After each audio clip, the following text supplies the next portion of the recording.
Intrauterine insemination क्या होता है, कैसे करते हैं, कौन से कपल इसका फ़ायदा उठा सकते हैं, आईयूआई के बाद क्या प्रिकॉशंस रखनी चाहिए, इसकी सक्सेस दर क्या है।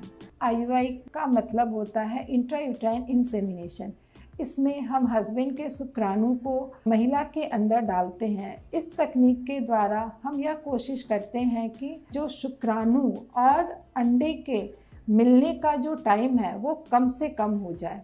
नॉर्मली मासिक के दौरान 9वें या 10वें या 12वें दिन जब अंडा रिलीज होता है और शुक्राणु सर्विक्स के थ्रू होते हुए बच्चेदानी में जाता है और फिर वह फैलोपियन ट्यूब में जाकर अंडे से फर्टिलाइज होता है।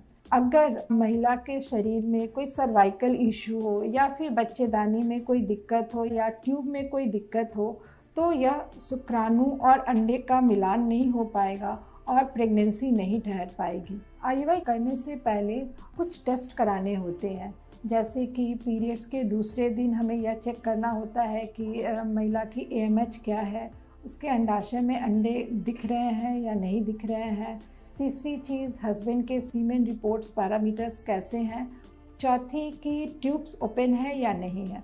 अगर महिला की उम्र 35 से ज़्यादा है, उनके हस्बैंड के शुक्राणु की पैरामीटर्स लेस देन 1 मिलियन है, दोनों ट्यूब्स बंद हैं और उन्होंने पहले 4 से 5 बार आईयूआई करा चुके हैं तो उन्हें डायरेक्टली IVF के लिए जाना चाहिए।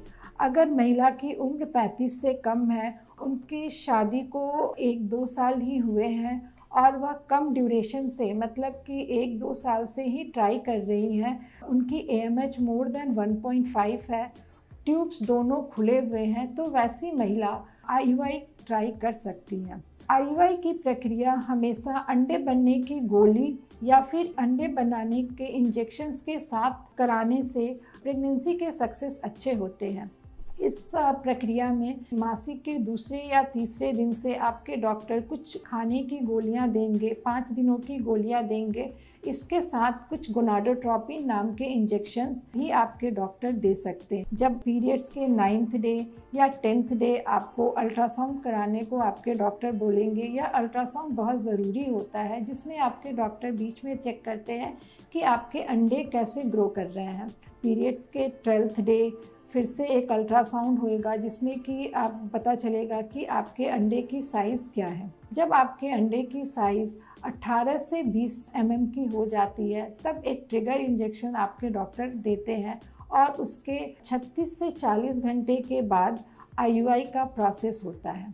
अब हम बात करते हैं कि आईयूआई प्रोसेस कैसे करते हैं। आईयूआई प्रोसेस विदाउट एनेस्थीसिया होता है। इसमें कुछ प्रिकॉशंस रखने पड़ते हैं। जब आप आईयूआई कराने अपने डॉक्टर गायनेकोलॉजिस्ट के पास जाओगे तो आपके डॉक्टर वजाइनली एक स्पेकुलम प्लेस करेंगे और एक ट्यूब के माध्यम से आपके हस्बैंड के प्रोसेस सैंपल का मतलब है कि लैब में जो आपके हस्बैंड ने जो सीमेन सैंपल दी है उसको प्रोसेस डबल डेंसिटी मेथड से या फिर सिंपल वॉशिंग मीडिया से वॉश करके उसमें जो प्रोस्टाग्लैंडिन्स वगैरह हैं, कुछ जो डेब्रीज है उसे हटा करके आपके शरीर के अंदर, फीमेल के शरीर के अंदर जो हाईली मोटाइल स्पर्म है उसे पुश करेंगे। और जब ये प्रोसेस कंप्लीट हो जाएगा तो आपके डॉक्टर आपको यह सलाह दे सकते हैं कि आप 10 से 20 मिनट रेस्ट करो, फिर आप अपने नॉर्मल फिजिकल एक्टिविटीज़ आप कर सकते हैं। आईयूआई के बाद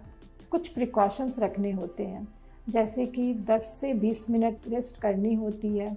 दूसरी, आपको आपके डॉक्टर जो दवाइयाँ देते हैं उसे समय पर लेना होता है। आईयूआई के बाद आपके डॉक्टर आपको नॉर्मल रिलेशनशिप में रहने को बोलते हैं।